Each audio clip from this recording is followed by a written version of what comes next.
Agradezco la valiosa presencia de todos ustedes en este evento importante que realizamos desde la Fuerza Nacional Progresista en coordinación con el Centro de Pensamiento y Acción del Proyecto Nacional ProNación, con el objetivo de abordar desde una perspectiva diferente, inédita, propositiva, el mayor desafío que enfrenta tanto la nación dominicana como la región Gran Caribe. Todo el continente de las Américas. Y en cierta forma, aunque pueda parecer una exageración, también la comunidad internacional a escala global. El tema que he escogido tiene un título que intriga. 1x7 Plus.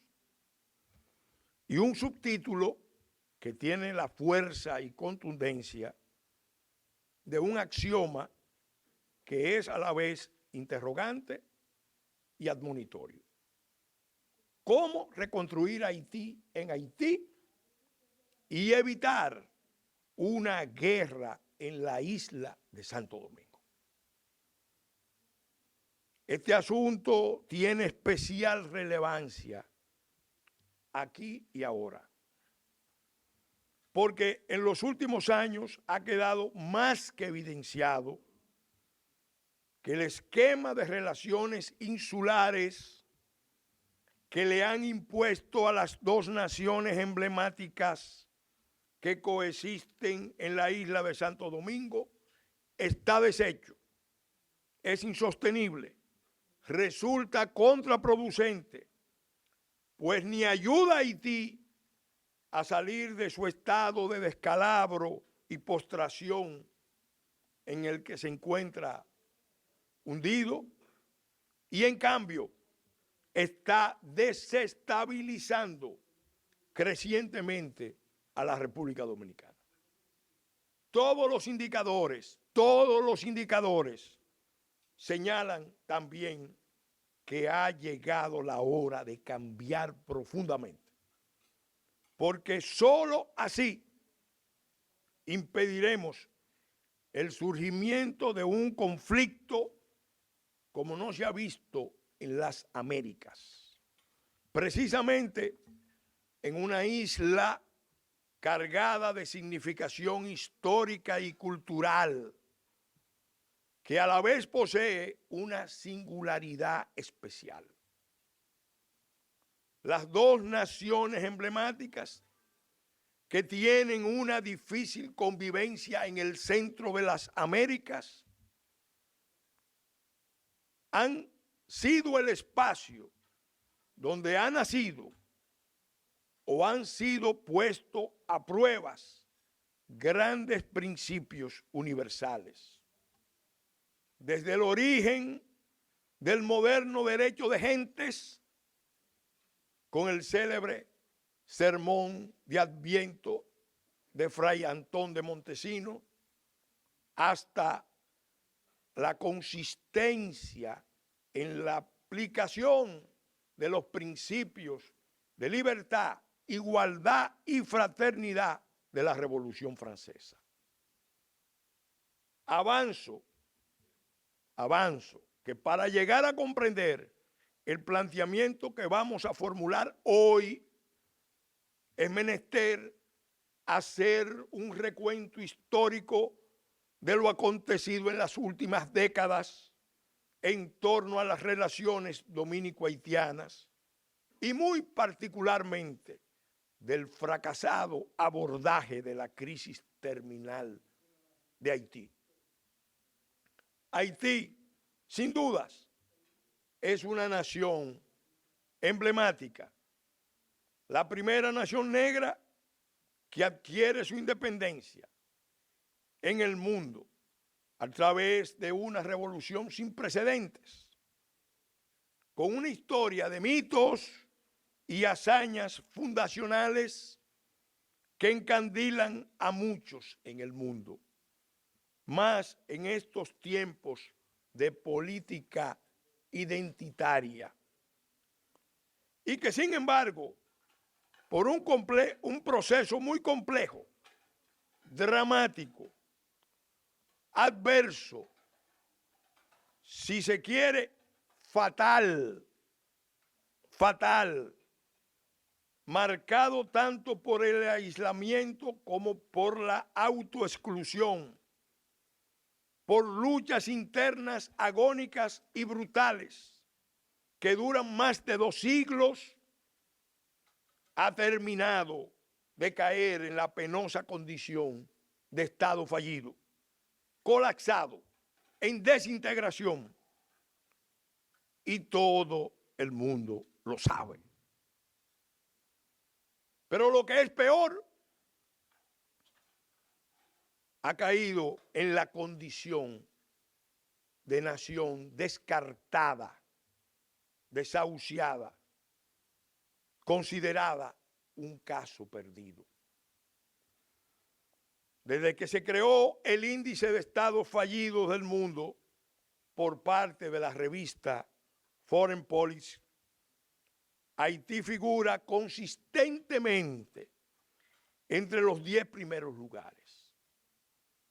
Pero los dominicanos nunca debemos olvidar que en 1949, en el primer informe de Naciones Unidas sobre ese país vecino, titulado Mission to Haiti, su conclusión quinta recomendaba a los gobiernos haitianos fomentar el éxodo de su población hacia otros países de la región menos poblados, en la forma de familias enteras y de modo permanente, no estacional. Cierro la cita. Y los motivos entonces eran el colapso medioambiental que describe Jared Diamond en su clásica obra Colapso, y el oceanógrafo francés Jacques Cousteau en Las aguas del infortunio.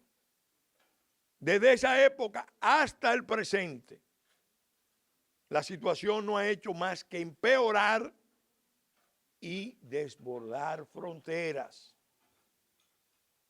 Y ya no solamente la frontera dominicana, sino muchas fronteras de las Américas. Sé de sobra que este es el peor momento para plantear fórmulas de rescate, estabilización y reconstrucción de Haití en Haití. El mundo desciende a los infiernos de una guerra mundial híbrida, con varios frentes de intensas luchas bélicas. Es evidente que el proceso de desglobalización entró en el periodo de derrumbe que describe Peter Seihan en su formidable obra El fin del mundo es solo el comienzo, libro que recomiendo mucho leer y estudiar. Es evidente también que existe un fenómeno de disrupción distópica y polarización política e ideológica en todo el continente, que la utopía que impulsó el imperialismo globalista de un mundo unificado basado en reglas y valores liberales, el multiculturalismo y el multilateralismo, está en proceso de quiebra. Y como si fuera poco, estamos conscientes de que nos abocamos a una transición energética para atender las urgencias del cambio climático, que según el panel intergubernamental del cambio climático de las Naciones Unidas, azotará con gran fuerza a las naciones insulares en la región Gran Caribe. Con esto quiero significar que reconozco que existen muchos conflictos y situaciones extremas en el mundo y que es legítimo que muchos se pregunten por qué se van a ocupar de Haití las naciones que más pueden y deben hacerlo si no lo han hecho nunca. Por tanto, sé de sobra que corro el riesgo de que me etiqueten de naif, ingenuo, tonto. ¿Cómo van a hacer en lo adelante lo que no han pensado hacer nunca? Que es lo único razonable, prudente, justo, moral, verdadero. El presidente Luis Abinader cambió sustancialmente el discurso de política exterior de la República Dominicana en relación a la crisis haitiana. Propiamente formuló unos postulados que en justicia lo habían planteado sus predecesores ocasionalmente, pero esta vez se ha planteado en forma coherente, integrada, reiterada, sistemática, sencillamente porque los acontecimientos y los procesos lo están reclamando a gritos. Estos postulados son: no hay ni habrá jamás una solución dominicana al problema haitiano. Haití no plantea unos problemas de migración y derechos humanos entre países de desarrollo desigual, sino un reto internacional mayor. La solución a los problemas de Haití debe descansar en un esfuerzo de corresponsabilidad de todas las naciones, especialmente del continente, para rescatar y estabilizar y reconstruir Haití en Haití. Celebramos hoy que la hermana República de El Salvador ha dado un paso importante, sumándose a la misión policial multinacional. Pero todavía, como vamos a ver, eso está lejos de ser la fuerza robusta que requirió el secretario general Guterres. República Dominicana, dentro de esos postulados está, debe seguir colaborando con todo esfuerzo que lleve realmente la paz, la estabilidad, la democracia, la seguridad y eventualmente la prosperidad de Haití. Tanto por los propios intereses nacionales dominicanos como por un deber elemental de solidaridad y vecindad. República Dominicana debe reivindicar también en todo momento su condición de ser la nación que más ha colaborado con Haití y la comunidad internacional en la gestión de las crisis haitianas, dejando sentado siempre que esa actitud colaborativa tiene sus límites y que propiamente esos límites ya están sobrepasados con mucho. República Dominicana, que históricamente ha estado abierta a las migraciones de muchas partes del mundo, solo está en condiciones de acoger un porcentaje de haitianos que pueda manejar sin afectar los intereses nacionales y perjudicar la población dominicana más vulnerable. Y finalmente, dentro de esos postulados, está implícito, pero yo lo hago explícito hoy, que no es aceptable, bajo ningún concepto, que se constituya una minoría nacional que rompa la cohesión social y territorial y que genere un escenario de balcanización, algo que ya está pasando. Estamos hablando de una cifra que no debe superar los 350.000 a 400.000. Actualmente, de acuerdo al Ministerio de Interior y Policía, tenemos 476 asentamientos en desarrollo que solo ejercen más atracción de población haitiana hacia nuestra nación. Repito la cifra para los que creen haber escuchado mal. 476 asentamientos en desarrollo, en crecimiento, echando raíces, siguiendo la ruta de Friusa y de Pretile. Se habla mucho de Friusa, muy poco de Pretile, ¿verdad, Manuel Núñez?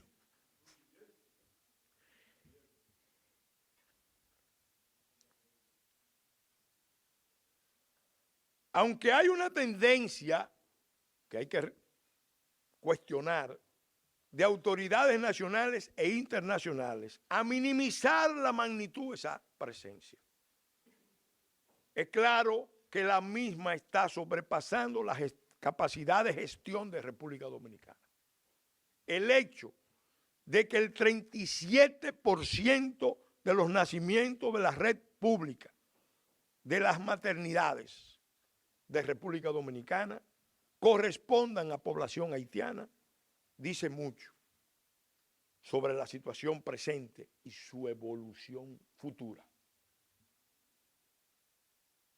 Y ese es solo uno de los indicadores.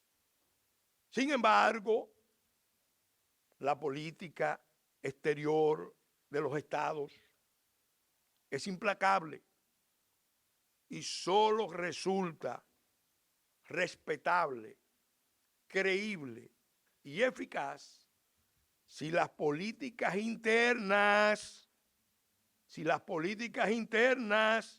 las respaldan de manera consistente, coherente, consecuente, y si dejamos de seguir una política reactiva, defensiva, como si fuéramos los culpables de esos fracasos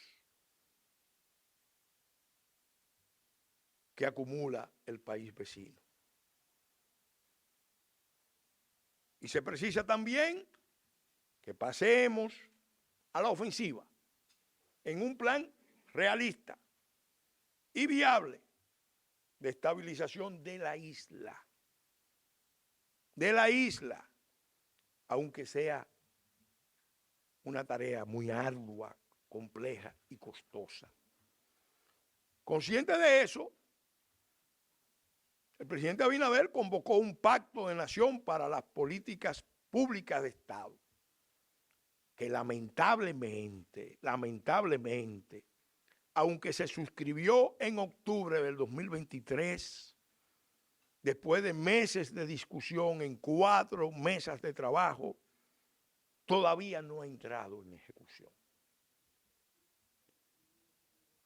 También había iniciado, para sorpresa y satisfacción de muchos dominicanos, la gran mayoría, lo puedo decir, y eso se evaluó, se encuestó, una apabullante mayoría apoyaba y apoya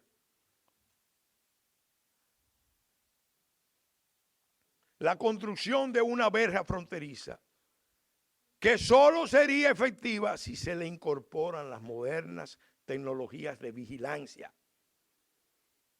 Pero por igual, es notorio que también que las poderosas fuerzas locales y regionales de resistencia al cambio en materia de seguridad fronteriza se han empleado a fondo para detenerlo y hacerlo fracasar. Quisiera dejar bien sentado que podemos repatriar todos los haitianos en situación migratoria irregular. Y si no se hacen cambios estructurales para limitar los factores de atracción que interactúan con los factores de expulsión, ejerciendo un poderoso efecto llamada, todos los problemas de la convivencia insular, todos los problemas de la convivencia insular se agravarán exponencialmente y nos conducirán al mismo escenario o peor de violencia y caos por el que atraviesa Haití.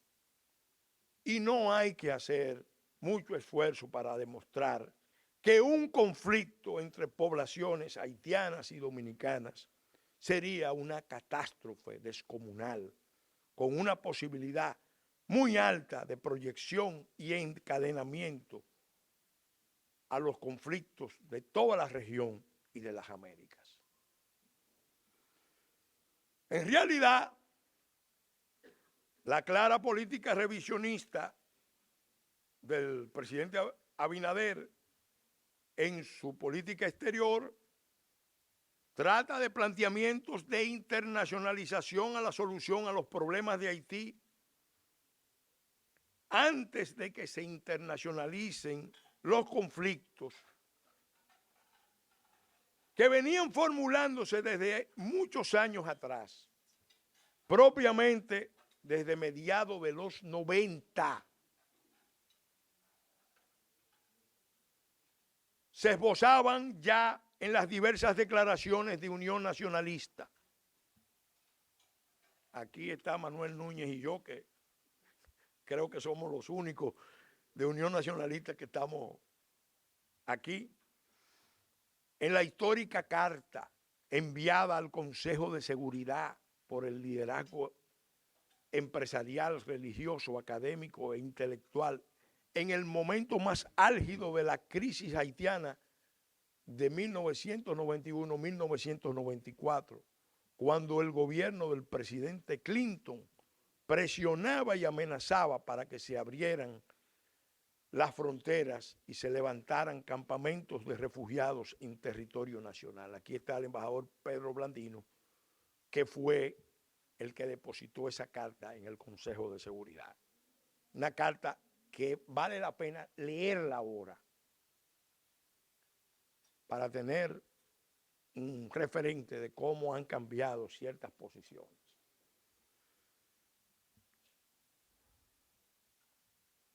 También hay antecedentes en las resoluciones de la Cámara de Diputados, aprobado por amplia mayoría de todas las fuerzas y liderazgos políticos en 1997 y luego en un nuevo Congreso en 1999, abogando por la creación de un Fondo Internacional Regional de Ayuda a Haití entre la Asociación de Estados del Caribe y el Club de París para reconstrucción de las bases nacionales de Haití, así como otras resoluciones similares del Senado de la República.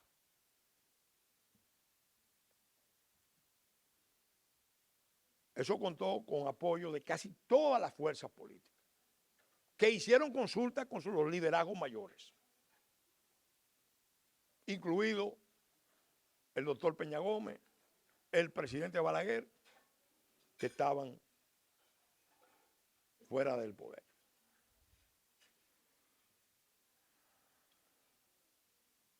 También ese reclamo de internacionalizar la solución lo asumió el movimiento Haití, es responsabilidad de la comunidad internacional, con el apoyo de todo el liderazgo político mayor de entonces, de Joaquín Balaguer, de Hipólito Mejía, de Leonel Fernández, ante la cumbre de los países ACP que se efectuó en Santo Domingo en el año 2000. Yo mismo tuve el honor de hablar ante el Papa San Juan Pablo II en la sala Paulo VI de la Ciudad del Vaticano, para intervenir abogando por la solución internacional a los problemas de Haití en Haití, por delegación de la Comisión Dominicana ante el jubileo de políticos y legisladores del mundo que se efectuó en el año 2000. Y solamente he citado una parte de los antecedentes de esta lucha, que no es nueva. Sin embargo, pese a la fuerza de esa corriente abogando por la solución internacional a los problemas de Haití en Haití, que surgía, como hemos visto, de amplios sectores de nuestra nación, se movieron fuerzas muy poderosas desde el exterior y sus aliados locales para abrirle paso e imponer la tendencia contraria de sesgo minimalista que parecía inspirada remotamente en el mandato de Thomas Jefferson en 1801. Aislar la peste de la rebelión a la isla de Santo Domingo. Ahí se marcó una tendencia de aislamiento de Haití que duró cerca de 60 años. En este caso, la política es encapsular la crisis en el ámbito de la isla de Santo Domingo. Es decir, en otras palabras, imponer la solución a los problemas de Haití a la República Dominicana. La solución acotada al ámbito insular. Esto incluía el esquema racista, injusto, malicioso, de un intercambio de poblaciones. Haitianos aquí y dominicanos fuera. Como se consignó en el informe de la Comisión de Asuntos Económicos y Sociales del Parlamento Europeo sobre la situación de la isla y sus dos naciones en el año 2000, que es un documento también que vale la pena analizar en el presente. Este último aspecto explica en buena medida por qué los dominicanos son los más favorecidos después de los mexicanos con el programa de visa de residencia en los Estados Unidos. Eso era algo que se planteaba el senador Sessions hace unos años. Decía, no entendemos por qué esa vocación que hay de darle más visa a los dominicanos, visa de residencia. ¿Qué está pasando? Bueno, es esa lógica de intercambio de población. Los recursos blandos y duros de poder empleados para insularizar la solución fueron diversos. Desde la instrumentalización aviesa de los acuerdos comerciales como iniciativa de la Cuenca del Caribe a mediados de los 80. El acuerdo de Lomé, al que se nos obligó a hacer un ingreso conjunto. Y sobre todo, la vinculación estratégica que es la que más se siente ahora entre el DR-CAFTA y la ley Hope-Hill.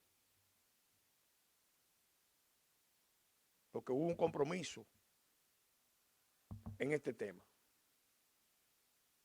que lo he estado explicando en una docuserie en el programa de Remberto Pichardo.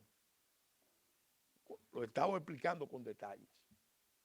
Ahí se hizo ese amarre de la ley Hope-Hill con el DR-CAFTA.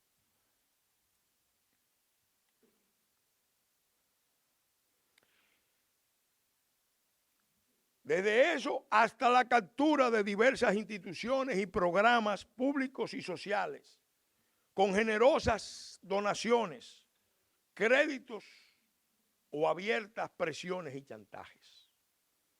Desde los intentos de despojar a República Dominicana de sus derechos a ejercer controles migratorios fronterizos y de nacionalidad por parte de varias instancias jurisdiccionales, como la Corte Interamericana de Derechos Humanos. Yo fui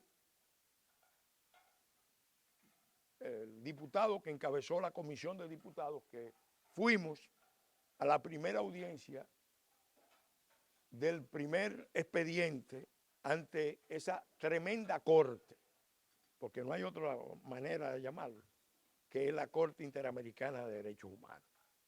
Y ahí se le pidió a la Corte, mediante una acción popular, y saben los abogados aquí lo que eso significa, prohibirle al Estado Dominicano ejercer sus controles migratorios sobre cualquier nacional haitiano en el territorio dominicano, estuviera legal o ilegal.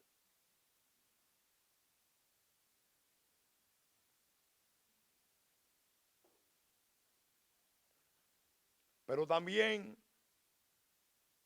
se nos hace el regalo envenenado, la oferta del regalo envenenado de la creación del tercer espacio fronterizo, bajo dominio empresarial y de organismos internacionales, variante caribeña del Plan Laredo.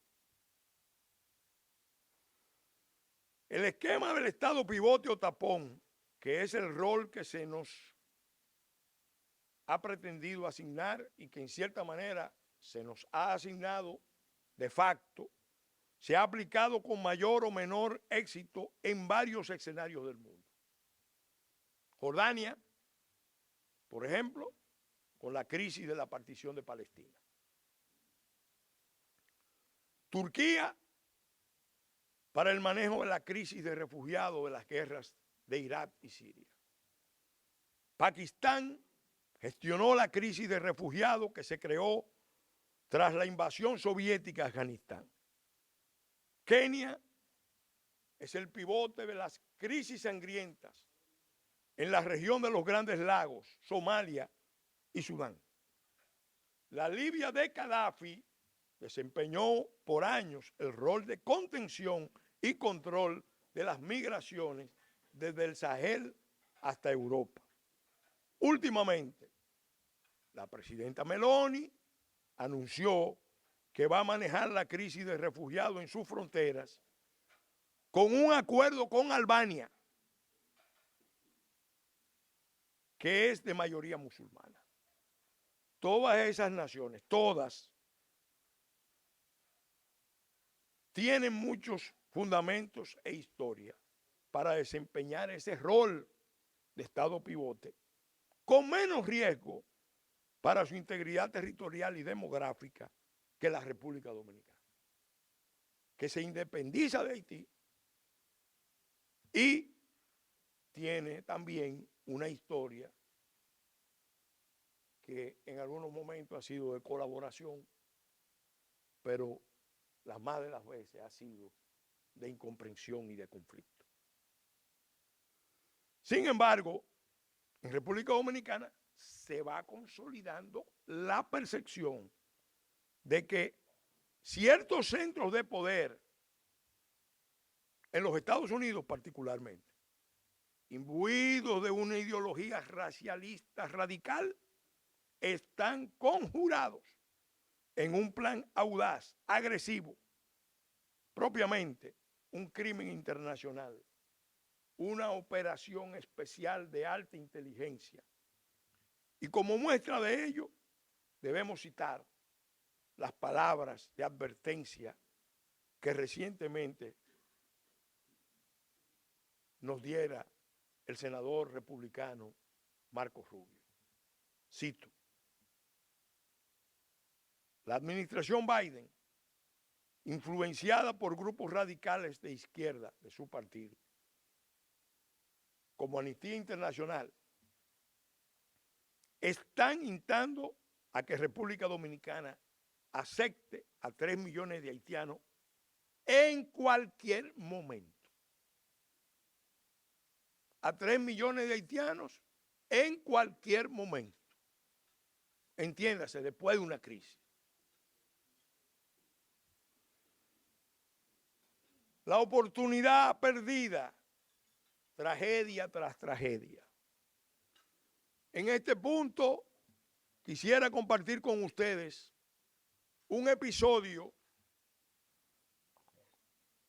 que ilustra mucho sobre este asunto tan arduo que nos ocupa. Cuando se produjo el terremoto del 10 de enero del 2010, las primeras ayudas que llegaron fueron las de República Dominicana, cuyo pueblo y gobierno se conmovieron profundamente ante la tragedia y se volcaron en acciones espontáneas de solidaridad desde el corazón. Pero las tropas que llegaron a los pocos días eran las norteamericanas, porque estaban movilizadas, canadienses también, días antes del siniestro por unos ejercicios militares. Algunos gobiernos de la región que no querían que los militares estadounidenses permanecieran mucho tiempo en Haití,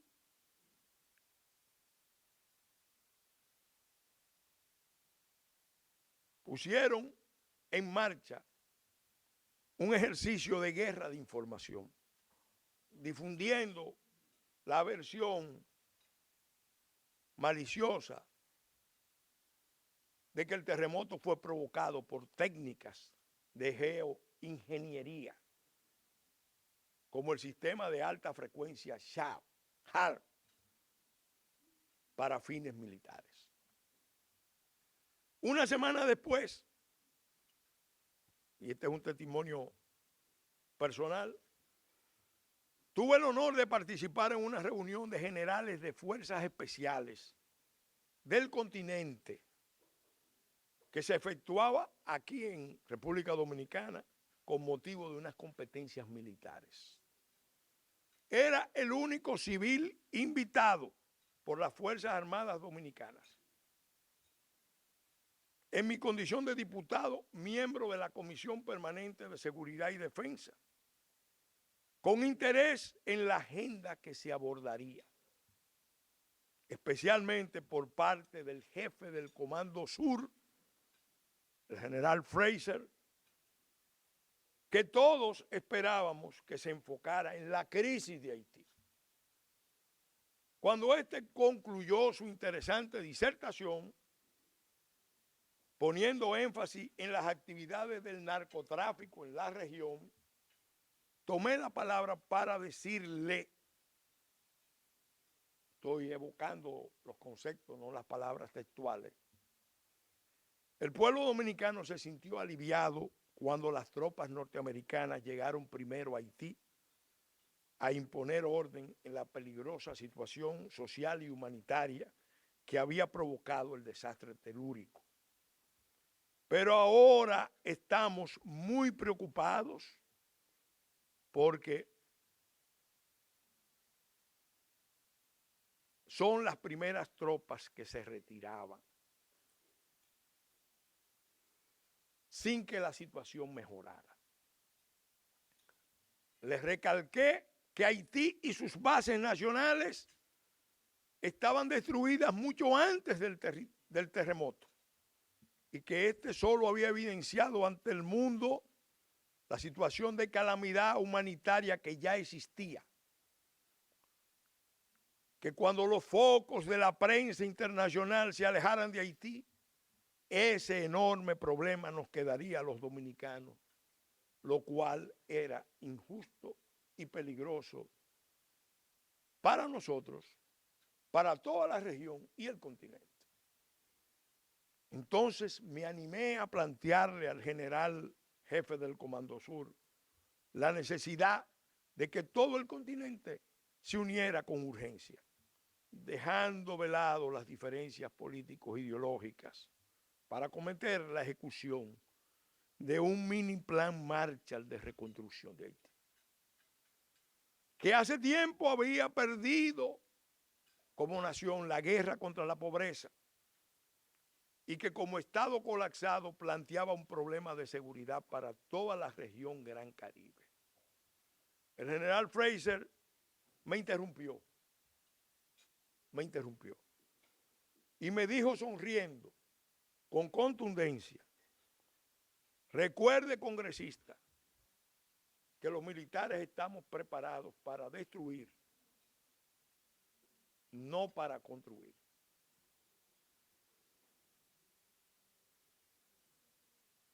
En el receso, seguí intercambiando impresiones con él y les recordé la experiencia de Afganistán, que fue abandonado en manos de los talibanes cuando las fuerzas rusas se retiraban derrotadas.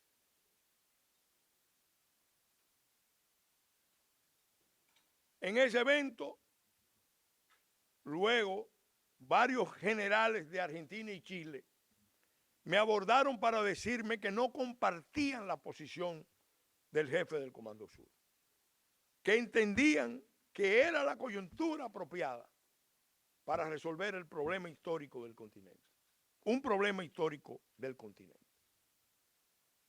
Ya había hecho ese mismo planteamiento a altos jefes militares, políticos y diplomáticos de gran influencia en Estados Unidos, Israel,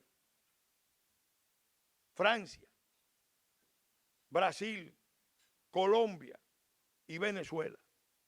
Posteriormente lo haría en Canadá. Y todos coincidieron que aunque era difícil por la historia complicada, cargada de horrores y errores de Haití y los haitianos, era una coyuntura extrema que hacía necesario hacer algo que se saliera de las fórmulas convencionales y previniera problemas mayores. Aquí recuerdo lo que me advirtió un alto funcionario del Departamento de Estado en el 1997. Después de admitirme que teníamos razón, pero que debíamos saber que Estados Unidos, que tenía presencia e intereses en tantos escenarios conflictivos en todo el mundo, no hacía diplomacia preventiva, sino diplomacia de bomberos. Es decir, que solo si había fuego, ellos intervenían. Le dije entonces: tendremos que esperar que surja una guerra insular para que ustedes se ocupen de un problema en su tercera frontera geopolítica. La Conferencia Internacional de Punta Cana. El 2 de junio del 2010, por iniciativa del presidente Leonel Fernández, una iniciativa acertada, necesaria en la coyuntura, se convocó una conferencia internacional para abordar la situación de Haití, que se efectuó en Punta Cana, más enfocada en la reconstrucción de las áreas devastadas por el seísmo de enero que en un plan estratégico de reconstrucción nacional que podía llegar a ser un objetivo ulterior después de superada la emergencia humanitaria. Todo era muy auspicioso. 54 delegaciones de todas partes del mundo. La anuencia, el involucramiento de los organismos internacionales, la participación activa de las propias autoridades haitianas. En ese momento, el presidente Preval. La conferencia comisionó a 2 expresidentes norteamericanos, Bill Clinton y George Bush, como los responsables de dirigir el proceso de reconstrucción de Haití. El segundo se desmarcó temprano de ese mandato luego de una visita a Haití. No le gustó lo que vio y se desmarcó. Pero él primero lo asumió como una gran misión junto al secretario general adjunto de la ONU, Edmund Mulet, que pasó a dirigir también la MINUSTAH. Los recursos prometidos sumaban más de 12.000 millones de dólares. No es poca cosa. Ya previamente, en el 2006, se había producido una conferencia internacional para el desarrollo económico y social de Haití, convocada por el propio presidente Preval y que contó con la participación de 30 países donantes que aportaron 750 millones de dólares para apuntalar la gobernabilidad de esa nación, algo que en parte se aseguró porque ese gobierno pudo completar su mandato, hecho que después de todo lo sucedido resultaba una verdadera hazaña. Pero a los 2 años del terremoto del 2010, Oxfam Internacional sentenció, cito, 2 años después del terremoto, los haitianos y haitianas siguen lidiando con sus efectos devastadores. El futuro de Haití pende de un hilo y se demuestra que el camino de la reconstrucción es un proceso lento y arduo. Mientras de los miles de millones de dólares de ayuda prometidos, solo la mitad de los fondos han sido desembolsados. Es decir, de 12.000 para la época solamente se habían desembolsado 6.000 millones. Las causas del fracaso. ¿Por qué fracasó en forma rotunda el mayor esfuerzo de concertación internacional en favor de Haití que se hizo aquí? ¿Por qué los problemas de Haití se agravaron en lo adelante hasta llegar a este presente luminoso que nos arrastra a la tormenta perfecta? Esta pregunta es muy pertinente, ya que saber las razones nos impediría repetir los errores tanto en el abordaje del desafío a futuro como en la conceptualización del problema. También en la gestión adecuada de los recursos aportados, así como en las percepciones y sesgos fuertemente enraizados en los prejuicios históricos e ideológicos o por los condicionamientos geopolíticos y los choques culturales. Esa conferencia de Punta Cana devino en un fracaso descomunal. La conferencia fue un éxito, pero los efectos a futuro fueron desastrosos. Primero, porque el problema internacional grueso, difícil, espinoso, el problema del Estado fallido de Haití, se quiso gestionar. Y ahí el presidente Clinton tiene una responsabilidad importante. Con un esquema de negocios, con un esquema de empresas y de ONGs, nacionales e internacionales. Esto se convertiría pronto en una piedra de escándalo y en un generador de desconfianza entre los potenciales donantes. Segundo, porque la lucha que se desató en Haití por el control de los recursos devino en una profunda crisis político-institucional y de confianza que se agudizó rápidamente por la imposición de Michel Martelly y su partido TCALE, el partido de las cabezas calvas, por parte del presidente Clinton, el Codex Group y el representante de la ONU, Edmund Mulet, mediante métodos cuestionables. Según Ricardo Seytenfuss, se trató de un golpe de Estado al proceso electoral para impedir que en una segunda vuelta pudiera ganar una candidata como Mirlande Mangá.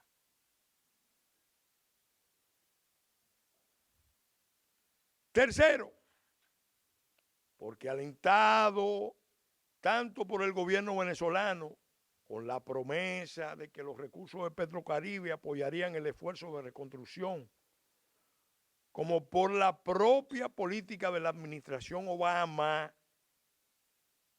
y de la secretaria de Estado Hillary Clinton, se involucraron República Dominicana, sus empresarios y políticos, en forma más estrecha, a jugar un rol protagónico en esa tarea. Algo que avivaría el resentimiento antidominicano de ciertos sectores haitianos, en especial de su poderosa diáspora en Estados Unidos y Canadá.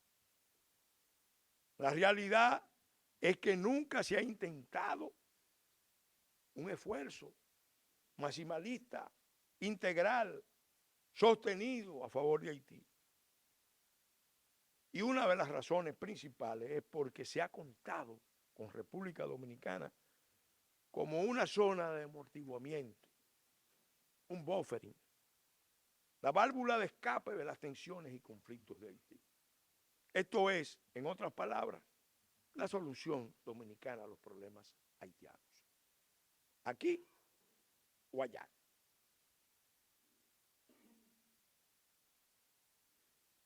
Hemos encontrado, por ejemplo, en el actual gobierno, funcionarios que entienden que nuestro destino es la hegemonía de Haití. Dominicanizar Haití. Oigan eso. Oigan eso. República Dominicana reacciona, resiste, toma conciencia poco a poco de la trampa mortal en que se encuentra. En ese proceso tortuoso, tras la elección hoy imposición de Michel Martelly en el 2012, República Dominicana debió enfrentar grandes pruebas, la mayoría desconocidas por los dominicanos. El Tribunal Constitucional emitió la histórica sentencia 168-13 de nacionalidad, con lo que se abrió un frente de lucha nacional e internacional donde se nos quiso estigmatizar como un Estado criminal que desnacionaliza a sus ciudadanos, porque la patria es un crimen internacional de lesa humanidad.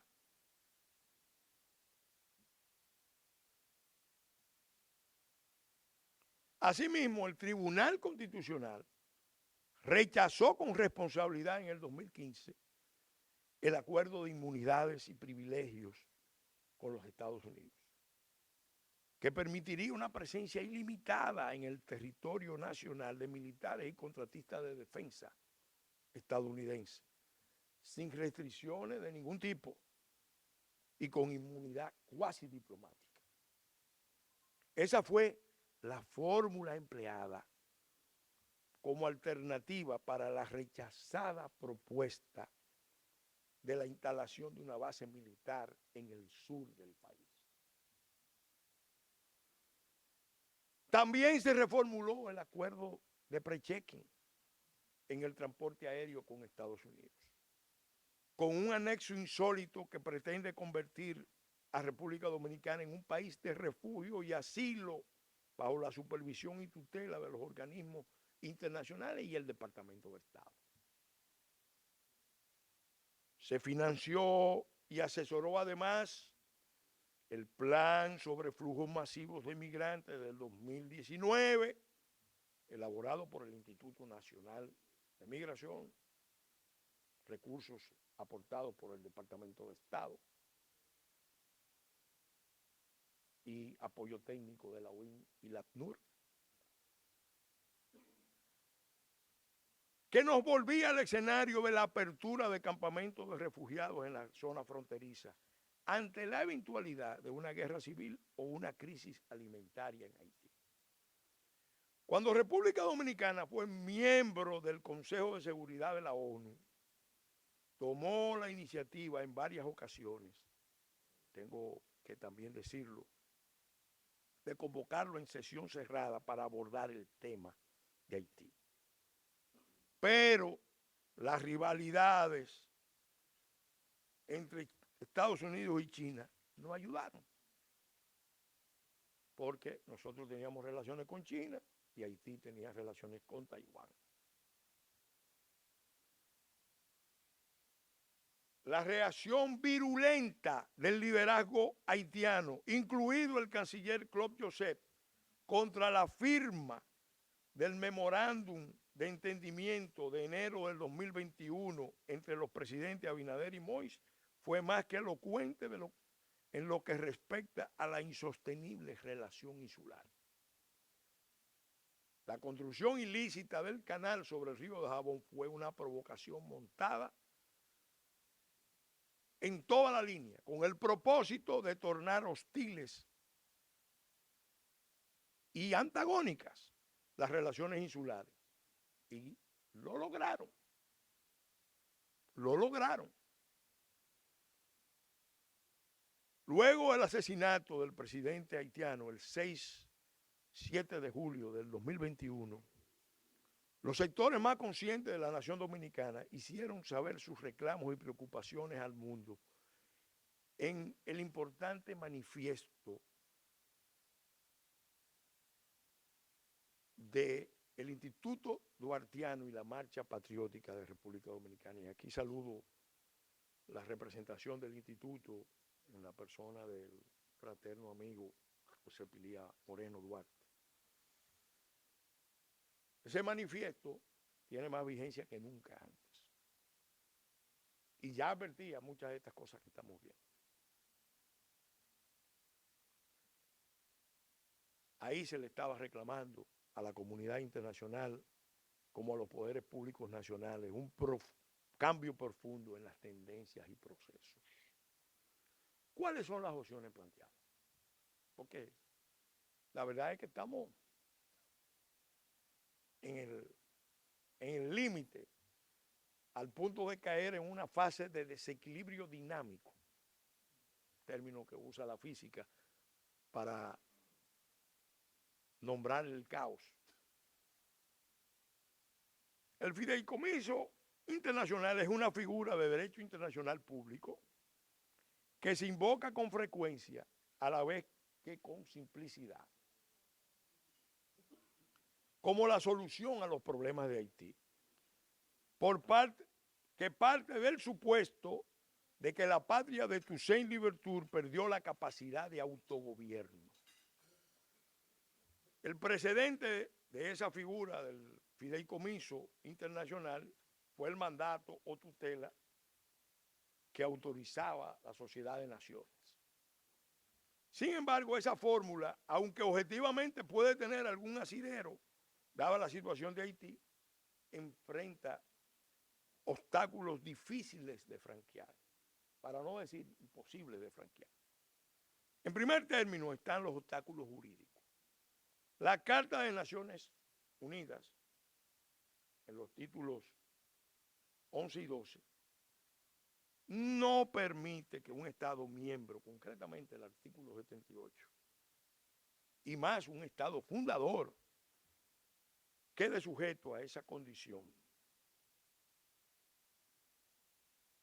que se declare que perdió la capacidad de autogobierno y que, por tanto, lo que procede es la administración fiduciaria. El tratadista de Derecho Internacional Público, Ramiro Brotons, que es uno de las grandes autoridades mundiales, advertía que ya con la categoría de los estados fallidos se reconoce ya en derecho internacional. Ya no es solamente la revista Foreign Policy, está en la literatura, en las investigaciones. Ya con eso, eventualmente se va a discutir si un Estado fallido, sea miembro o no de Naciones Unidas, puede estar sometido a fideicomiso.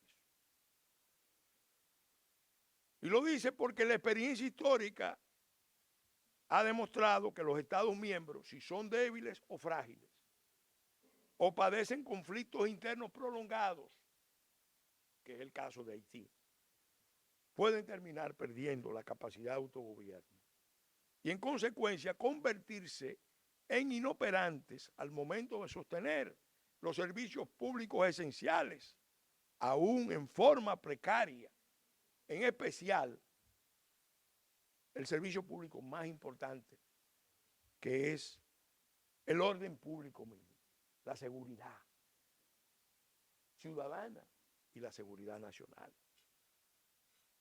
Sin eso no se puede atender las necesidades de una sociedad, de una población en un territorio. En el caso de Haití, algunos investigadores se han llegado a plantear, y lo tenemos en publicaciones tan acreditadas como publicaciones del Ministerio de Defensa de España, que nunca fraguó propiamente un Estado, aunque tuviera una innegable significación en la historia universal. Fíjense qué contradicción, porque no podemos negarle a Haití su condición de nación emblemática. La cuestión es la funcionalidad del Estado, la sostenibilidad del Estado, la viabilidad del Estado. Pero también están los obstáculos históricos y culturales.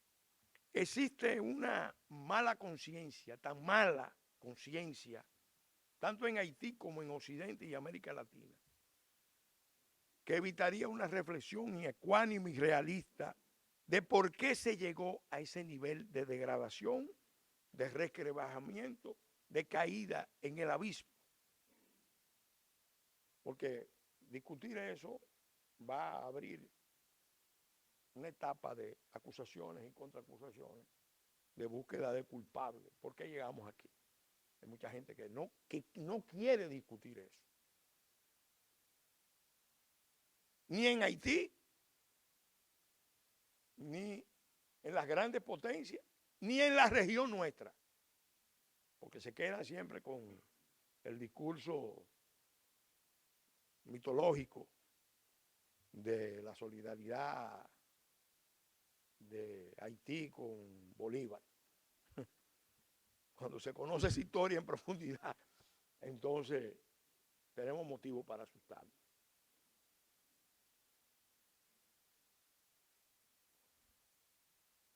Y finalmente están los obstáculos fácticos que valen para cualquier otra fórmula de solución. Haití, hace décadas, es un narcoestado. Está definido como narcoalmacén, con muchas áreas de su economía encanalladas. Y en esto juega un papel destacado la centralidad continental y regional de la isla de Santo Domingo, que vale mucho para la geoestrategia del crimen transnacional.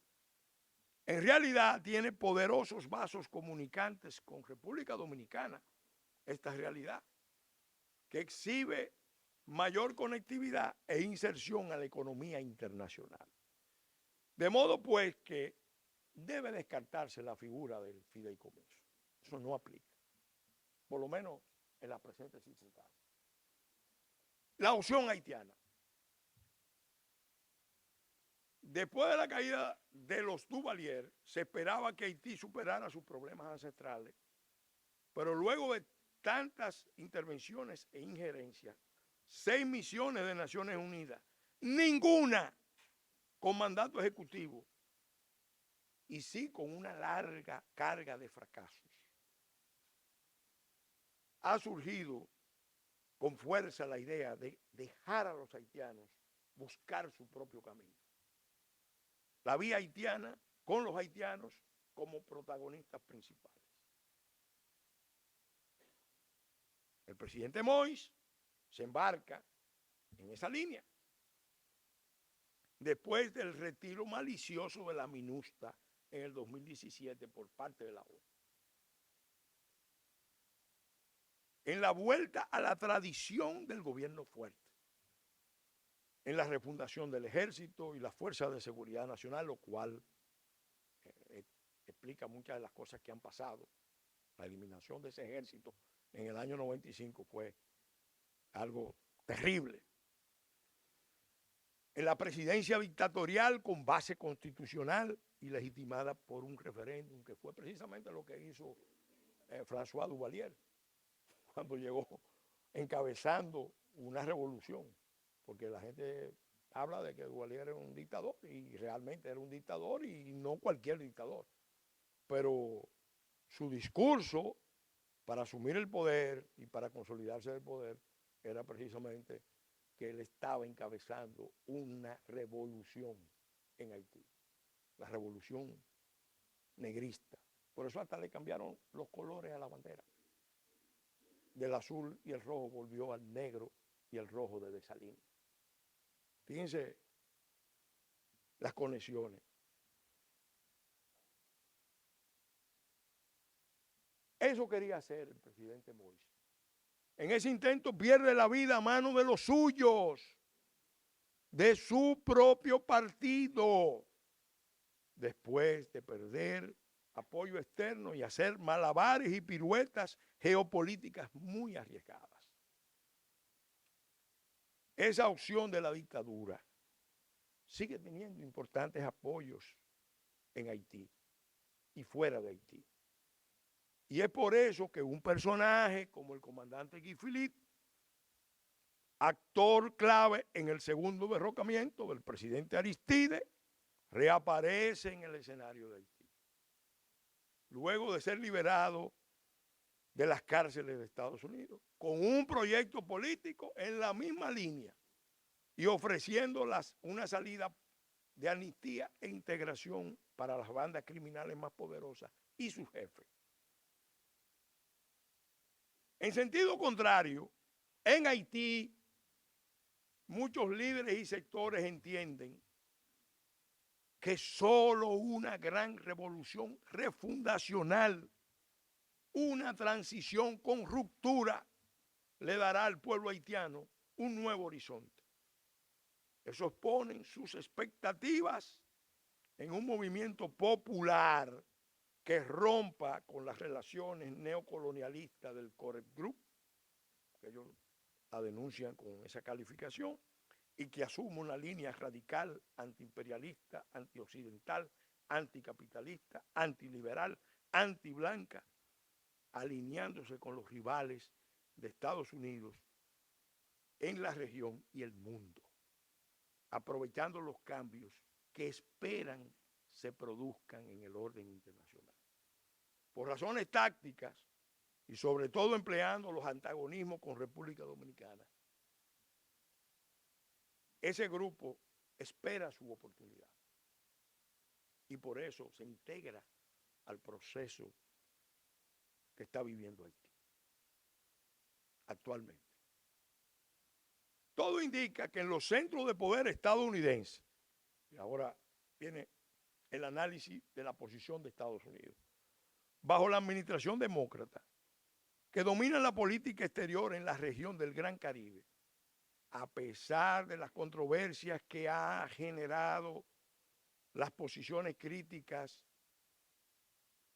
de algunos, como por ejemplo el renunciante embajador especial en Haití, Daniel Foot, que estuvo aquí por muchos años, conoce perfectamente la situación de la isla, se ha optado por el momento por una línea de dejar a los haitianos procurar a su modo una salida a la crisis.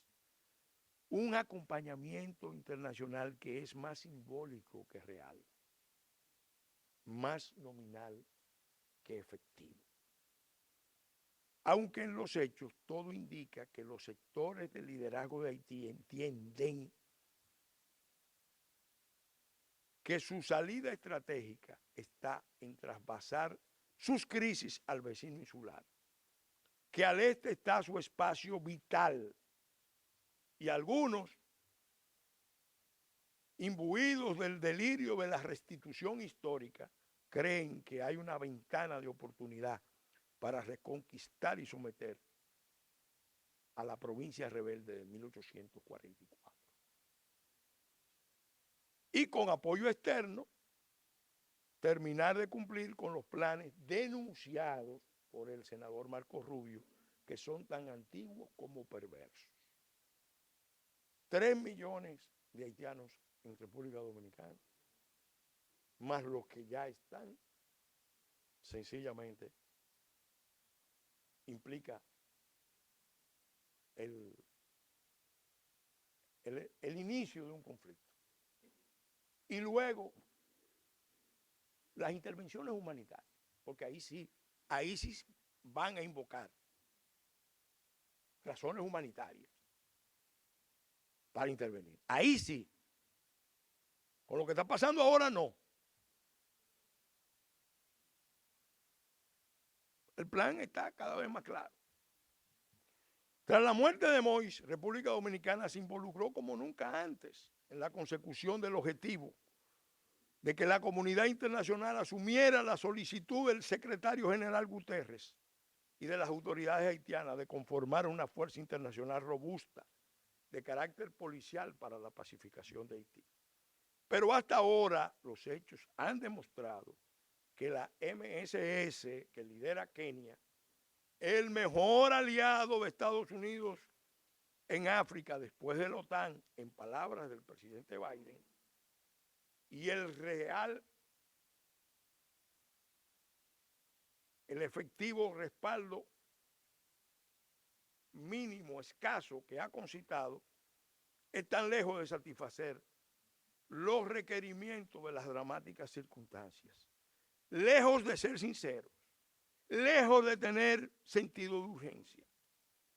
Peor aún, en la región hay actores que desde la CELAC ejercen el veto que no ejercieron China y Rusia en el Consejo de Seguridad, que en cambio sí advirtieron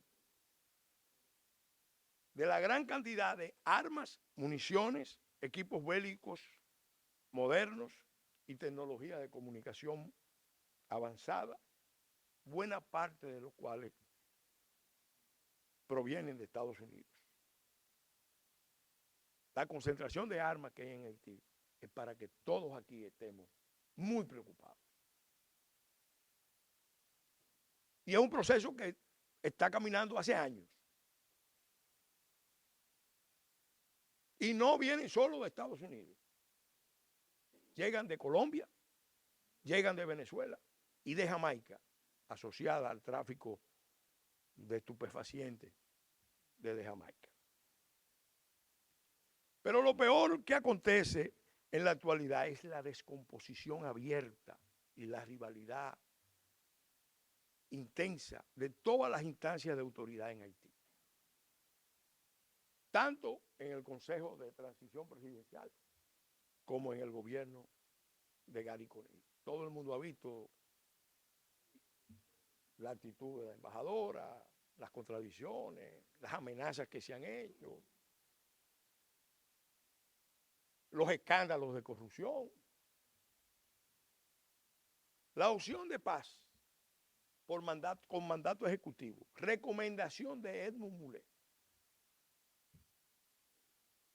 Recientemente, Edmund Mulet fue entrevistado por la Deutsche Welle, la televisión alemana, acerca de la crisis de Haití. Su opinión es relevante, ya que conoce en profundidad el proceso de crisis que vive Haití, pues fue jefe de la MINUSTAH por años y secretario general adjunto de la ONU. Primero, admitió que ninguna de las misiones de paz enviadas a Haití tenían mandato ejecutivo. Eran misiones de paz, pero no podían enfrentar el narcotráfico, no podían cuidar la frontera. Estaban ahí para que no tumbaran el gobierno, para que a ningún grupo se le ocurriera derribar el gobierno.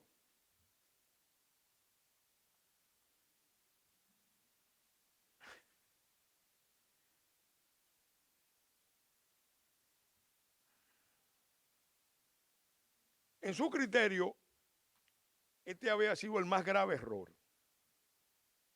E insistió en que debe procurarse un mandato ejecutivo con amplios poderes, haciendo referencia a la misión de paz MINIC en Kosovo, que ahí se creó una misión. Richard estaba allá en Kosovo en las labores de la tarea de reconstrucción. Bueno, el punto es que ahí se está acercando a una variante de lo que sería un fideicomiso. Porque en misión de paz, buscándole, son muy imaginativos, porque antes no había intervención humanitaria, ya existen. Guerra preventiva, ya existen. Entonces, bueno, ahora han buscado una fórmula. Segundo, en su opinión, en Haití hay que empezar desde cero. Óigame, eso es contundente. Desde cero, a crear un nuevo Estado sobre nuevos cimientos. Tercero, Haití y sus crisis plantean para la comunidad internacional un reto excepcional. Si la comunidad internacional y los organismos internacionales solo tienen un récord de fracaso en una nación pequeña en el centro de las Américas, sería una buena muestra de que no podría lidiar con los conflictos mayores. Sobre todo si el proceso termina por provocar un conflicto de envergadura en la isla y la región. Y ahí ya no solamente Haití sería fallido, se puede declarar que la ONU y la OEA y todos los organismos internacionales son fallidos.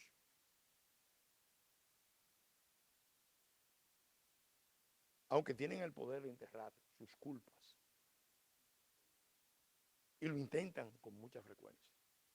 Estemos claros, Haití no saldrá de sus crisis existenciales, porque hay un elemento de crisis existencial.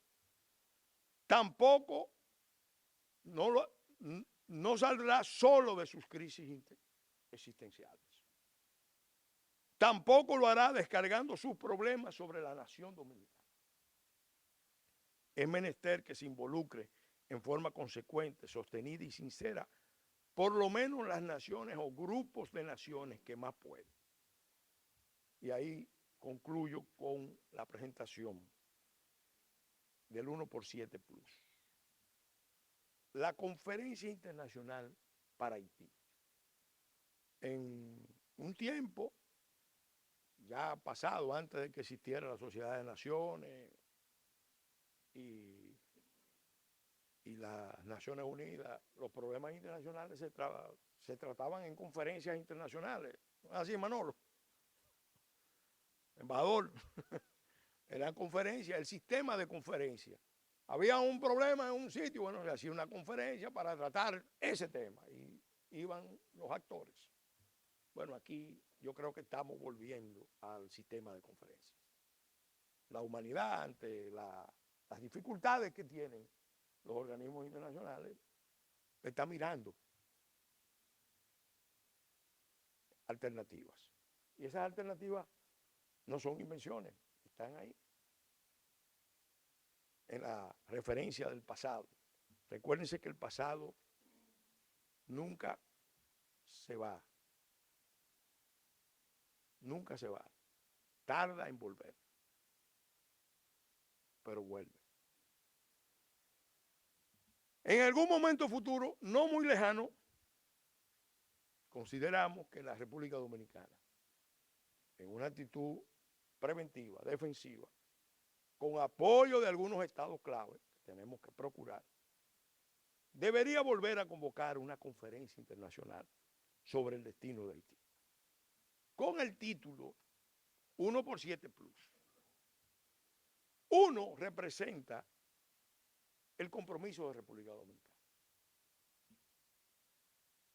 Dicho de otra manera, la máxima medida de lo que estamos dispuestos como nación a aportar dentro de una diplomacia propositiva, preventiva, de buena voluntad, enfocada en el rescate, estabilización y reconstrucción de Haití en Haití.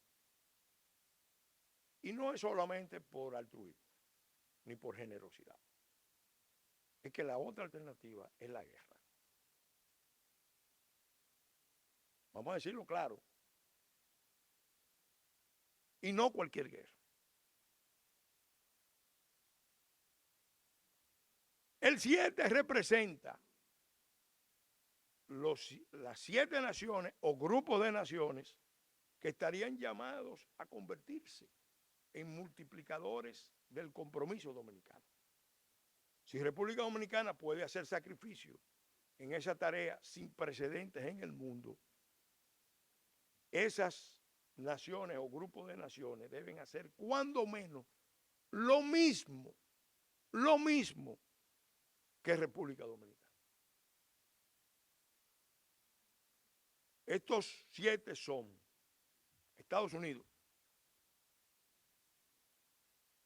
Canadá, Francia, el grupo de naciones de Hispanoamérica y el Caribe, Brasil, que hay que, por su tamaño, por su dimensión, por su papel en los BRICS, es importante que se considere como un actor separado de América Latina. Para estos fines, la Unión Europea, en su conjunto, y África Occidental. El plus, ¿qué significa el plus? En este caso significa todas las demás naciones y actores internacionales que por diversos motivos o intereses pueden realizar contribuciones al éxito de esta alta misión. El plus es todo lo que se haga o aporte por parte de otras naciones que no son de la región atlántica. Porque todo lo que hemos mencionado es región noratlántica, Atlántico Central y Sur. Y que en áreas específicas pueden hacer contribuciones, aportes relevantes. Por ejemplo, el embajador de Israel se tuvo que retirar, me lo había dicho al inicio porque tenía la firma de un acuerdo. Pero Israel es una de las naciones que está implicada aquí, en Haití, y que puede hacer en muchísimas áreas aportes importantes.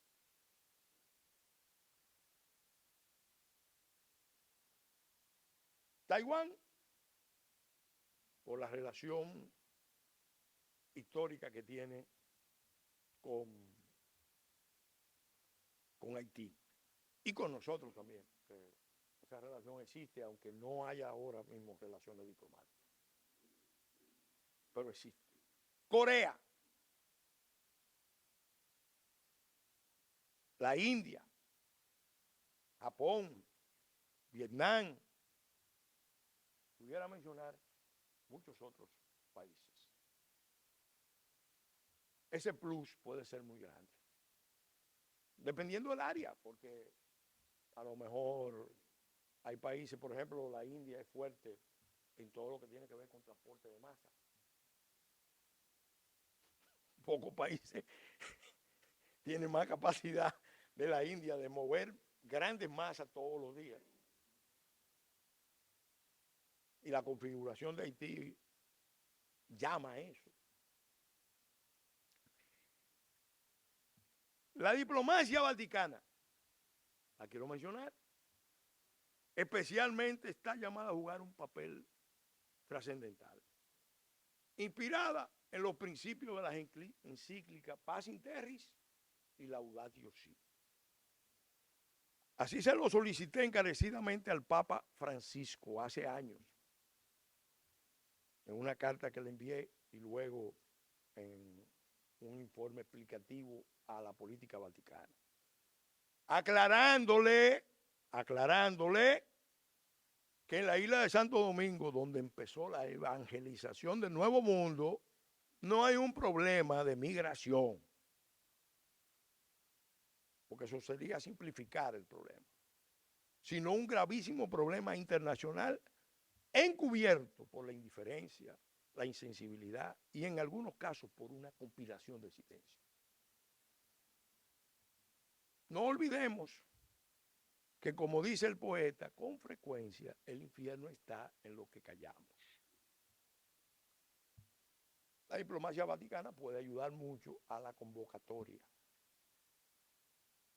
y está muy implicada, porque me consta, en la situación de Haití. Recientemente pidió al mundo, bueno, no abandonen Haití porque hay muchos problemas en el mundo que están en la primera página de todos los medios mundiales, pero Haití está en una situación extrema. Entonces, ellos pueden ayudar mucho.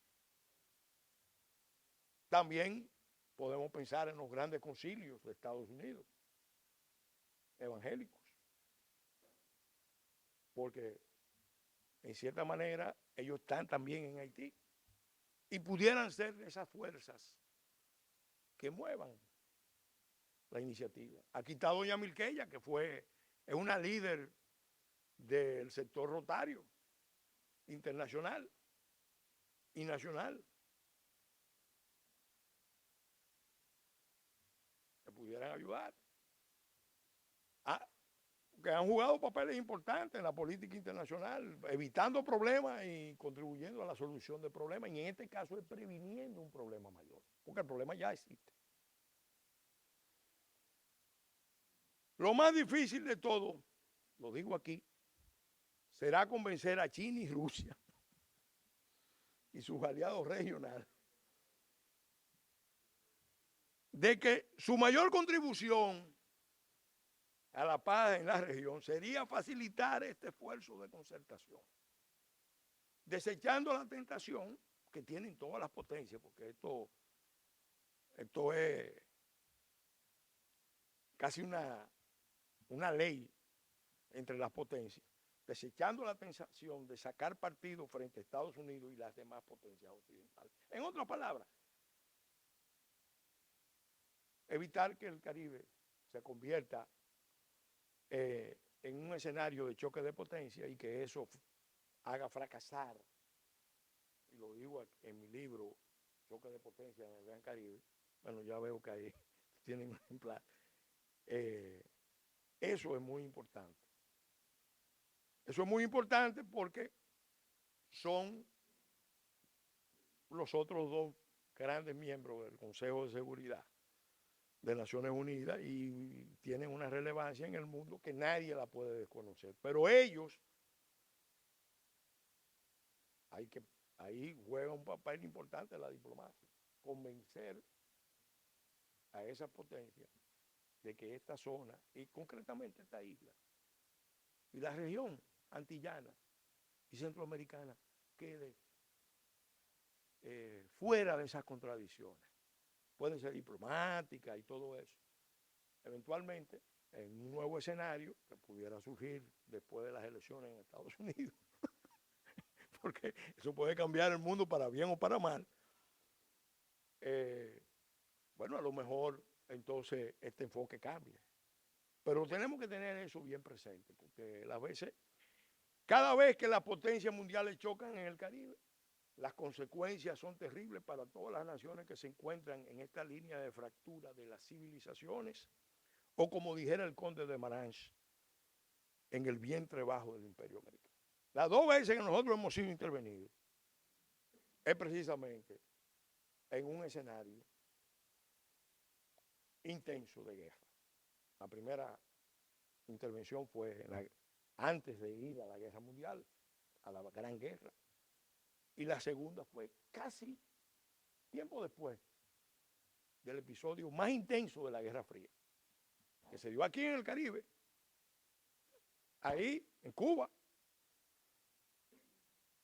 Los objetivos estratégicos supremos, por tanto, de todo este esfuerzo serían la reconstrucción de una nación pequeña y emblemática, que merece un mejor destino. Estabilizar con urgencia la isla de Santo Domingo.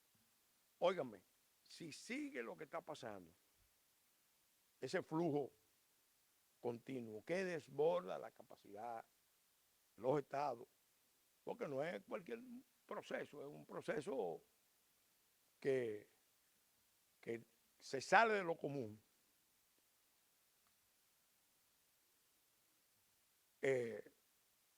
La isla se desestabiliza. Es como un barco escorado. Y sobre todo, evitar un conflicto de envergadura con proyecciones siniestras en toda la región y el continente. En Los Sabios de la Z hemos discutido mucho. Aquí está el coordinador general Cordero y Manuel, y está también Osvaldo, que somos de la Peña de los domingos. Y ese ha sido el tema, un tema constante. ¿Cómo estabilizamos la isla para evitar que la desestabilización de la isla termine en una desgracia? A título de ejemplo, porque tenemos 1% plus, yo voy a mencionar algunas áreas en las que nosotros pudiéramos hacer aportes importantes de impacto para revertir las tendencias. Parques industriales. Los haitianos vienen a República Dominicana a buscar trabajo. Y aquí le están dando los trabajos que deberían tener muchos dominicanos, porque están dispuestos a hacerlo en las condiciones que sea, con tal de colocarse, porque aquí van a estar mejor que allá. Entonces, la política de empleo allá es muy importante. Codevi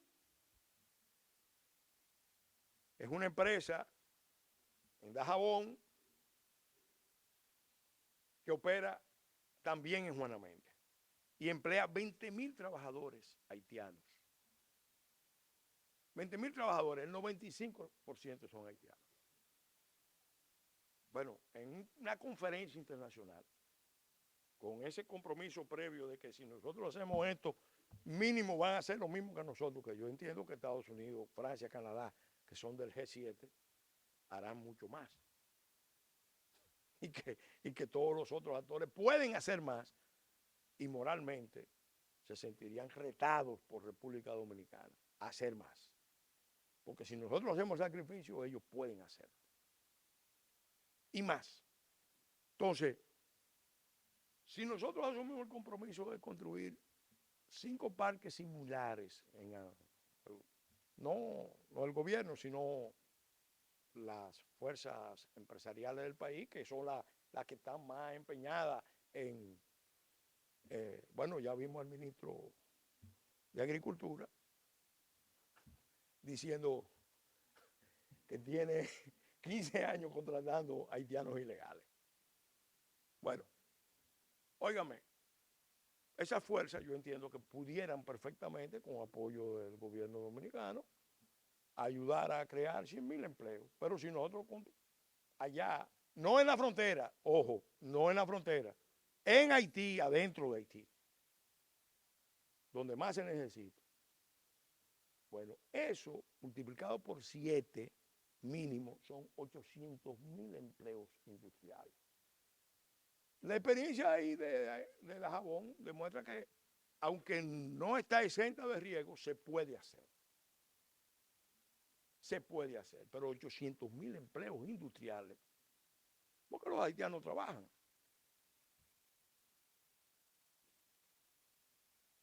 En las peores condiciones. Y desplazan y degradan las condiciones, como explica Osvaldo Montalvo en su libro La economía política de la invasión haitiana.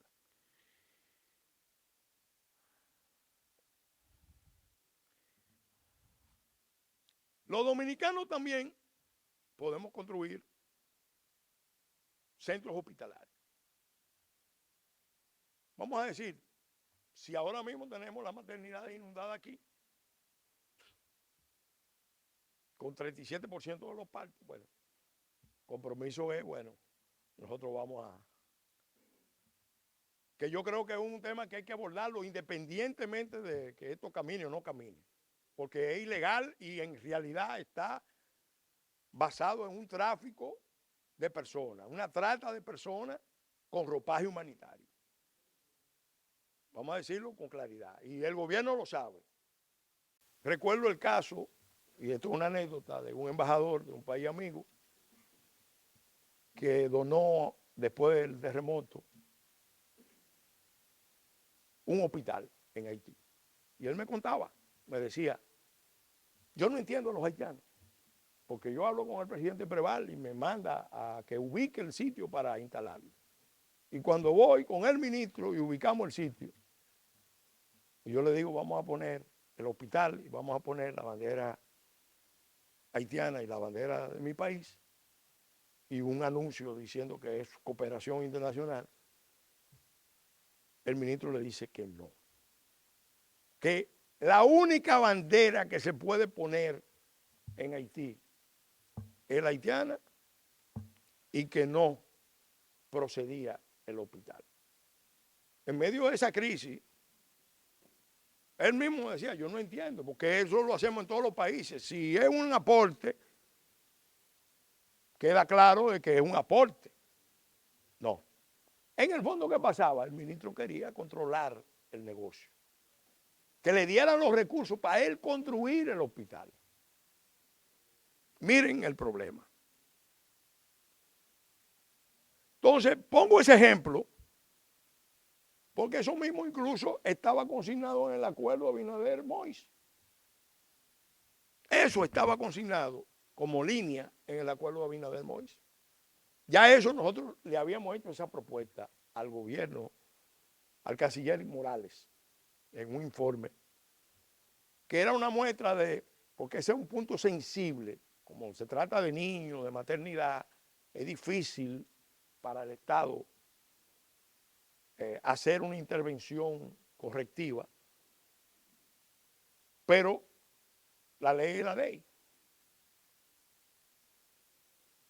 Y hay medidas que el gobierno puede y debe tomar, y no la ha tomado, para enfrentar eso. Ahora, esto es también un elemento que demuestra que se puede resolver el problema en Haití perfectamente, porque 21 maternidades en Haití atendiendo a los niños que nacen, a los niños haitianos que tienen derecho a nacer en su país. Y nosotros obviamente tenemos que apoyarlo con la formación, y lo hemos apoyado, del personal médico, del personal paramédico. Igualmente, el parque energético. Haití tiene un parque energético que no llega a 400 megavatios. Nosotros tenemos casi 4.000. Y ese parque de ellos no está integrado. Bueno, en un acuerdo del 1/7, nosotros, sector nacional, dominicano y público, bueno, vamos a dar energía para que esas fuerzas tengan energía. Todas esas, porque 800.000 trabajadores en parques industriales, eso requiere mucha energía. Bueno, eso se puede hacer. Eso se puede hacer. Y eso ayudaría muchísimo, eso es fácil, ayudaría muchísimo en esa alianza, en esa conferencia, a multiplicar por mucho el parque energético de Haití, que ahora mismo no tiene energía. Igualmente, en materia medioambiental, óigame, eso es duro. Eso es duro. Nosotros tenemos una experiencia positiva, relativamente. Nosotros pudiéramos decirle, asumimos el compromiso de ayudarlos a ustedes, porque en todo caso no podemos desplazar, hay que integrar a actores haitianos al esfuerzo, porque no tiene sentido, no lo podemos suplantar a ellos. Es ayudarlos a que se hagan las cosas. Y ahí estamos hablando de 100.000 hectáreas. Nosotros eso lo hemos hecho aquí. Somos un país, lo dice Al Gore en el documental La Verdad Inconveniente, lo dice Jared Diamond en Colapso. ¿Por qué las políticas cuentan? Bueno, en ese entonces gobernaba el doctor Balaguer y había una política de preservar los parques nacionales. Después vimos en el gobierno del presidente Fernández cómo se hizo un esfuerzo a nivel nacional de Quiqueya Verde, era que se llamaba. Y bueno, se vieron los resultados. Nosotros tenemos un know-how en esta materia. ¿Lo podemos hacer allá? Sí. Ahora, si nosotros lo hacemos, esos países tienen que hacerlo y más. Y más para revertir el problema medioambiental. Yo firmé un acuerdo con el ministro de Medio Ambiente de Israel. El primer acuerdo que firmé era un plan piloto para la generación de energía y evitar, era la alternativa a la leña y el carbón. El que va a la frontera, ya estaba en la frontera, y yo fui 20 años miembro de la Comisión de Frontera, ve cómo está ese tráfico de leña y carbón hacia Haití. Es más, te para y lo ves como van apiñando, levantándolos ahí al frente de uno, del otro lado, pero de leña producida aquí, que lo cruzan. Entonces, hay que dar una alternativa. Hay que dar una alternativa, porque si no se da alternativa, vienen los problemas. Entonces, la alternativa tiene que venir por ahí. Con la India llegamos a un acuerdo igualmente. Para, oigan qué interesante, llevar mujeres iletradas, que es la condición más rara. En todos los países del mundo te piden un título. Aquí era, no, queremos que sean líderes en sus comunidades, pero no pueden ser gente formada, porque la vamos a convertir en ingenieras de tecnología solar práctica. Y llegamos a mandar, eran 4, mandamos 3, pero era un plan piloto para reproducirlo en las comunidades aisladas del país. Eso mismo se puede hacer del otro lado. Si hay Laudatio Si, la encíclica del Papa Francisco, la primera, es un grito emocionado a favor de proteger la tierra.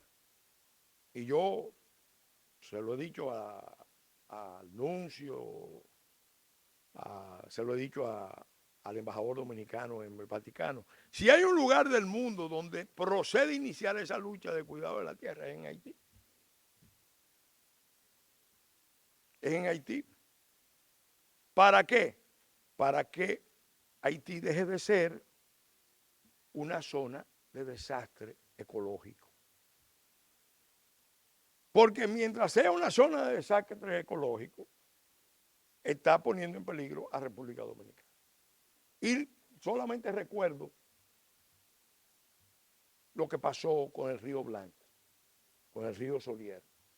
Miles de haitianos y dominicanos muertos en Jimaní, como resultado de un evento de la naturaleza que desbarató esa cuenca. Ni hablar, formar los recursos humanos. Sí, tenemos que formar los recursos humanos. Seguirlo formando, pero tenemos que pedir un compromiso a todos esos países. Nosotros no podemos formar dominicanos y haitianos y después que le estén dando visa para que se vayan a Canadá, a Estados Unidos. Tiene que haber un compromiso, por lo menos con los haitianos que se forman aquí, de volver a su país. Y todos los países tienen que asumir el compromiso de poner a los haitianos, de enfocarlo en el tema de la reconstrucción de su país. Finalmente, debo decir que en cuanto a los recursos hídricos, el compromiso de nosotros es muy simple. Comprometernos a seguir cuidando y mejorando la gestión de las cuencas de los ríos fronterizos, ya que la mayoría nacen en el territorio nacional. Nosotros podemos hacer eso y debemos hacerlo. El 90% del agua segura que Haití recibe, oía una explicación de algunos técnicos en la materia, viene de las cuencas nuestras. Ingeniero Peralta, de las cuencas nuestras. Son las cuencas nuestras que le están dando el agua a Haití. Bueno, nuestro compromiso es mejorar eso. Evitar que los mismos haitianos y dominicanos con una visión muy miope o ambiciosa terminen de desbaratar esas cuencas fronterizas, especialmente la cuenca del Artibonito. Yo llegué a hablar con funcionarios brasileños de alto nivel cuando trajimos el programa Cultivando Agua Buena. Y queríamos que empezáramos con la cuenca del Artibonito. Y lo que me dijeron, bueno, está bien, eso se puede hacer, pero del otro lado, ¿con quién podemos hablar? ¿Con quién podemos hablar del otro lado?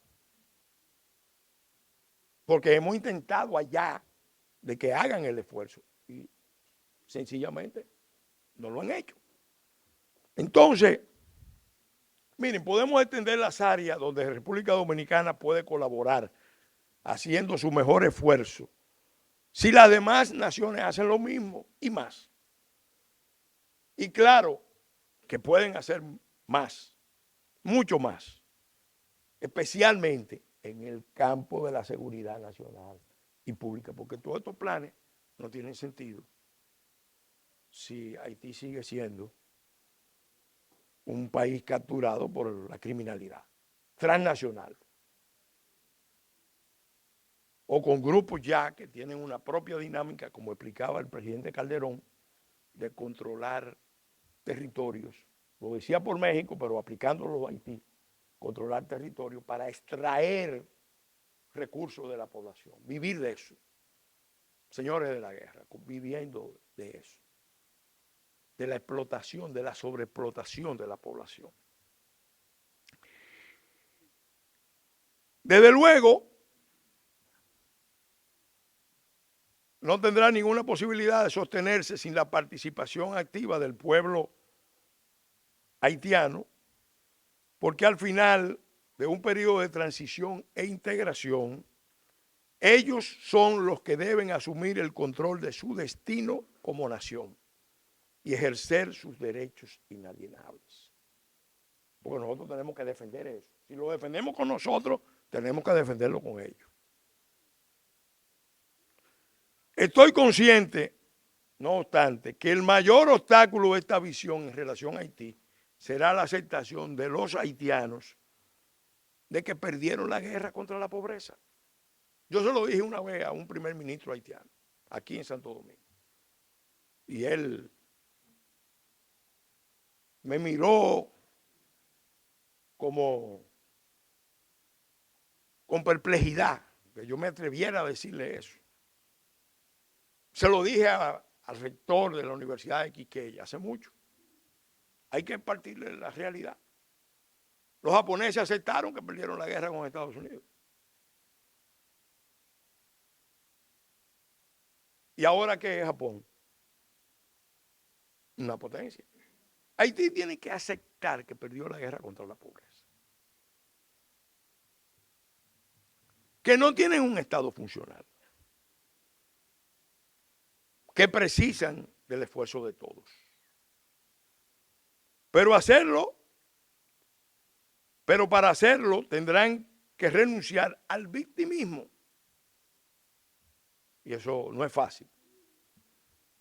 Y a los reiterados reclamos de restitución. El que ha seguido el debate de el discurso que pronunció el presidente Leblanc en la Asamblea General de Naciones Unidas. Óyeme, vuelven con el discurso de que hay que pagarle a Haití 20.000 millones de dólares, que es el equivalente moderno de la deuda histórica que Francia le impuso. En realidad no fue Francia que le impuso esa deuda. Ellos le ofrecieron a Francia, Boyer le ofreció a Francia pagar esa deuda, porque se lo sugirieron un grupo de franceses. Y él, acorralado como estaba aquí en la región, no tenía mucho camino, ofreció esa salida. Pero reclamando restituciones, indemnizaciones, no es verdad que se avanza. Tendrán que controlar su orgullo y los resentimientos. No seguir procediendo como el que todo se le debe y que no tienen nada que perder, que es una actitud propia de muchos, no voy a decir de todos, pero muchos tienen, especialmente en los políticos, en el liderazgo haitiano. Esa actitud de que no tienen nada que perder y que todo se le debe. Y en el caso de algunos de sus líderes deben renunciar a los sueños de reconquistar la provincia del Este con el respaldo de poderes extranjeros. Miren que yo he insistido mucho en eso, porque ahí hay gente, no son muchos, pero hay gente que ellos entienden que esta es la coyuntura de forzar la crisis y de, con la crisis, forzar la intervención y en los hechos pasar a controlar esta parte. En una carta memorable del general y prócer cubano Antonio Maceo Grajales, cuya madre era dominicana, le advirtió al liderazgo haitiano a no seguir atendiendo a los colores de la piel, sino a la condición humana de las personas y de los pueblos, si querían de verdad avanzar como nación. En relación a República Dominicana, será indispensable dejar bien establecido que no nos interesa ni nos conviene ejercer dominio o hegemonía en la isla, aunque nos tienten a hacerlo, porque nos han tentado. Nos han tentado. Así como a desechar los delirios de una confederación insular que aparecen cada cierto tiempo. Cada cierto tiempo aparece la tesis de la confederación. O peor aún, a la absurda idea que ya mencioné de dominicanizar a los haitianos. La carta que les dirigió el general Bonet a Boyer antes de ocupar la parte oriental de la isla está cargada de sabiduría y aplica tanto para haitianos como para dominicanos. La regla de oro de la convivencia insular pacífica debe ser el respeto mutuo a los derechos de cada nación. En estas circunstancias de derrumbe del orden global, de crisis profunda de civilización, a lo mejor puede que tenga algún sentido la Confederación Antillana que proyectó Martí cuando sentenció. Las tres hermanas, las tres Antillas, que juntas han de salvarse o juntas han de perecer. Las tres vigías de la América hospitalaria y durable. Las tres hermanas que desde siglos vienen cambiándose sus hijos y enviándose los libertadores. Las tres islas de Cuba, Puerto Rico y Santo Domingo. Él se refería a las Antillas hispanohablantes. No, espérate. Haití ya existía. Cuando él menciona Santo Domingo se está refiriendo a República Dominicana, donde en Montecristi él firmó el manifiesto para ir a la guerra definitiva. Esas tres hermanas, me refiero a Cuba, Puerto Rico y República Dominicana, en libertad y democracia, estoy seguro de que pueden hacer mucho en este esfuerzo de solidaridad con Haití. Y le conviene, porque no es solamente, ahora es un problema de nosotros, pero en algún momento se va a convertir en un problema de ellos. Entonces, en lo inmediato, los tres aliados más cercanos, pero no es lo mismo una Cuba en la situación que está, que una Cuba ya en transición a la libertad y la democracia. Ahí, entonces, esa confederación o esa alianza, olvidémonos de la confederación, esa alianza podrá lograr mucho. Ahora, ¿cuál es el mayor reto para la comunidad internacional? El mayor reto es cómo encontrar el emperador japonés de Haití. No, ustedes se van a preguntar, bueno, ¿y qué es eso? ¿Cómo encontrar el emperador japonés de Haití y trabajar junto a él para la paz, la estabilidad, la seguridad, la democracia y la prosperidad? Que lleguen con un nuevo Haití y se proyecten a todos los vecinos. Cuando Estados Unidos venció a Japón, tenía un problema. Le tiraron 2 bombas atómicas, pero había que ocupar las islas. Y si no trabajaban con el emperador japonés de Haití, digo, de Japón, con Hirohito, y no lo respetaban y no lo cuidaban, ¿qué quiero yo decir con esto? Que hay que cuidar también el orgullo nacional, el sentido nacional que tiene todo pueblo. Porque si no se trabaja con eso, bueno, puede ser una persona, un grupo de personas que encarnen eso. Que encarnen eso porque tienen que representar a ese pueblo. Japón se transformó profundamente. Se desbarataron todas las estructuras feudales, se creó un nuevo modelo industrial, se modificó la constitución, se hizo la reforma agraria, 1000 cosas. Pero era cuidando a Japón. Lo que era la esencia de Japón. Y mira Japón como derrotado se levanta y se convierte en el mejor aliado. Y es hoy por hoy una potencia y eso que ya empezaron el proceso de rearme. Para cerrar esta intervención quisiera evocar el ideario de Juan Pablo Duarte. Los dominicanos de corazón duartiano no somos ni podemos ser antihaitianos. Reconocemos con él, con Duarte, su historia de heroísmo, valor y amor a la libertad. Duarte lo reconoció. Pero también sabemos por él que, cito, entre dominicanos y haitianos no es posible la fusión. Confiamos en Dios, porque esto no lo podemos hacer nosotros, no tenemos fuerza para hacer esto. O sea, si hay una salida pacífica,